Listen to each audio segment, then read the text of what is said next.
Organizational behavior relation complexity. It involves huge investment and complicated technology, their management and operation is a complex affair. और किसी भी organisation को operate करना ये एक कॉम्प्लेक्स अफेयर है. It involve huge investment. Organizational behaviour relation में huge investment involve होता है और कॉम्प्लिकेटेड टेक्नोलॉजी, और इसमें कॉम्प्लिकेटेड टेक्नोलॉजी का इन्वॉल्वमेंट रहता है. There management and operation is an complex affair. तो उस ऑर्गेनाइजेशन को ऑपरेट करना एक कॉम्प्लेक्स अफेयर होता है. Conscious rationality. तो कॉन्शियस होना बहुत ज़रूरी. कोऑर्डिनेशन आवश्यक है. एक दूसरे के साथ तालमेल बिठाकर उस संस्था को चलाना. पैटर्न ऑफ बिहेवियर, और किस तरह का बिहेवियर हमें अपनाना चाहिए, इस पर हमारा ध्यान केंद्रित होना चाहिए. There is a system of working in all organization like hierarchical level. तो किसी भी ऑर्गेनाइजेशन में वर्क करने के लिए in all organization like hierarchical level, इनके हायरार्कियल जो लेवल होते हैं परंपरागत तौर पर पीढ़ी दर पीढ़ी जो चले आ रहे होते हैं, वो एक सिस्टम डेवलप होता है जो कि बहुत लंबे समय से जो रूल्स रेगुलेशन नॉर्म्स फॉलो किए जाते हैं. ए चेन ऑफ कमांड, एक चेन होती है कि एक को दूसरे को निर्देशित करना, रूल्स रेगुलेशन को बना कर रखना, प्रोसीजर को परफॉर्म करना, प्रोडक्शन को परफॉर्म करना with in a specific time frame. एक टाइम लाइन होती है उनके लिए. साइकोलॉजिकल इंडस्ट्री, एक साइकोलॉजिकल इंडस्ट्री भी सेटअप की जाती है ताकि चीज़ों को समझा जा सके कि मार्केट की डिमांड क्या है.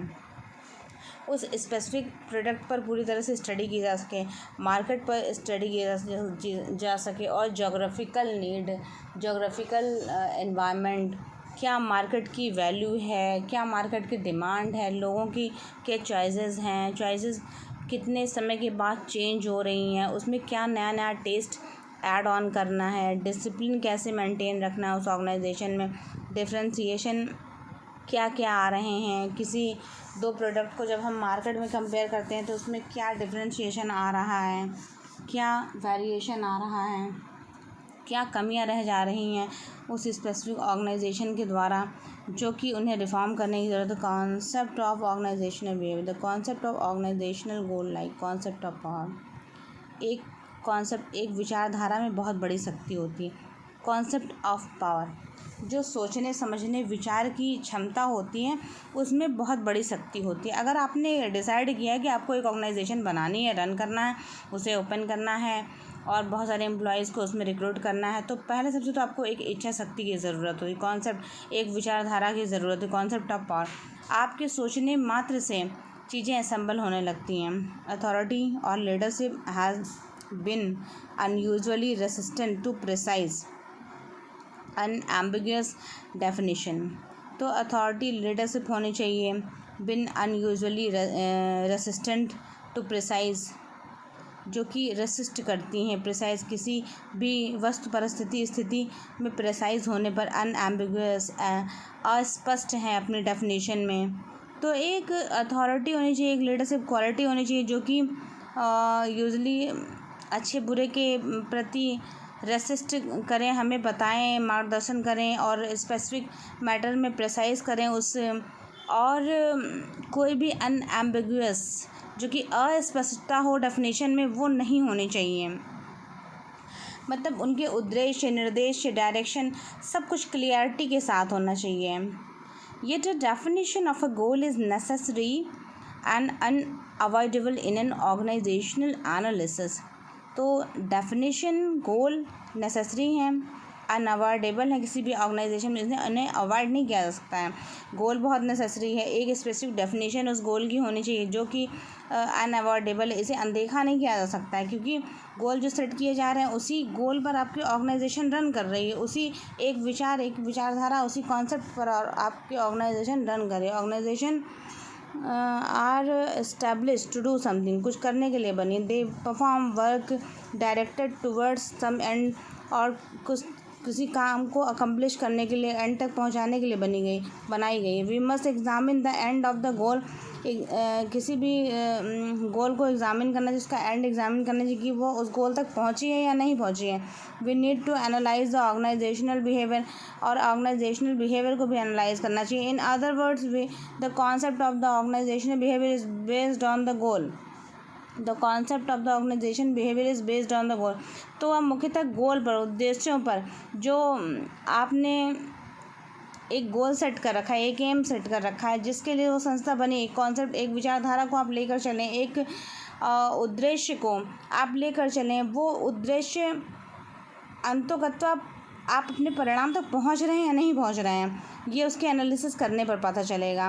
When you are going to analyse then and you are going to examine it actually, then you are going to get the fruitful result of that, whether you accomplish the desired goal or not, whether you accomplish the goal which you put on the pinnacle, and you set that organization for the specific goal and specific result and specific fruitful result that you are looking for actually.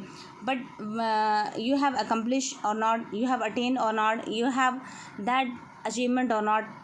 So when you analyze at the end, the accomplishment has been done by your organization and worker, co-worker, co-colleague, subordinates. It is done by your that organizational prospect collectively. It has been achieved, accomplished, acquired or not. That need to be considered actually at the end. When the research concerned the behavior of the group and individual who happen to function within the organization, तो research किया जाना चाहिए group के behaviour पर, individual के behaviour पर, वो function ठीक से कर रहे हैं या नहीं उस ऑर्गेनाइजेशन में। Attention to the goal of the organization, उस ऑर्गेनाइजेशन का गोल जो सेट किया गया है, जो प्रॉफिट सेट करने के लिए वो ऑर्गेनाइजेशन बनाई गई है और कस्टमर सेटिस्फेक्शन के लिए बनाई गई है, और एक क्वालिटी सर्विस प्रोवाइड करने के लिए जो ऑर्गेनाइजेशन बनाई गई है, वो क्वालिटी सर्विस उनके कस्टमर्स को, उनके कंज्यूमर को दी जा रही है या नहीं, प्रोवाइड की जा रही है या नहीं, उसमें क्या त्रुटियां रह जा रही हैं, क्या कमियां रह जा रही हैं, what the shortcomings are, what the lacunas are, what where you are lacking, what more reforms you need to be done, what more accomplishment you need to achieve, that you need to focus actually. As a whole is not much necessary. Much investigation that goes under the name of the organization behavior is of this type. It is really concerned the organizational behavior of this type, and it is really concerned how the groups and the individual function in certain setting. It is assumed that increasingly productivity is raising morale and reducing the conflict of the legitimate goals and attention is. तो देख सकते हैं ये organisation है, गोल दोनों तरफ आप goal set कर रहे हैं और इस पर अटेंशन आपको गोल पर दे रहे हैं, आप गोल पर अटेंशन दे रहे हैं, प्रोडक्टिविटी इंक्रीज़ कर रहे हैं, रेजिंग मोरल बढ़ा रहे हैं, प्रोडक्टिविटी इंक्रीज़ कर दिया आपने, अब मोरल बढ़ा रहे हैं अपने वर्कर्स का कि खूब एडवर्टीजमेंट करो, अच्छे से प्रचार करो और इन सारे प्रोडक्ट्स को बेच डालो ताकि नेक्स्ट ईयर हम फिर से जनरेट करें। तो आपने मोरल बढ़ाया, आपने अपने एम्प्लॉयज़ का, सबऑर्डिनेट को, कोऑर्डिनेट, को वर्कर, सबका मोरल बढ़ाया और सब ने मिलजुल कर प्रचार किया और बहुत अच्छे से प्रचार किया। एक मॉडल भी हायर कर लिया, शायद उससे भी ज़्यादा, तो हायर कर लिया, उसके द्वारा टीवी पर प्रचार प्रसार करवाया, फिर वो सारे प्रोडक्ट बिक गए।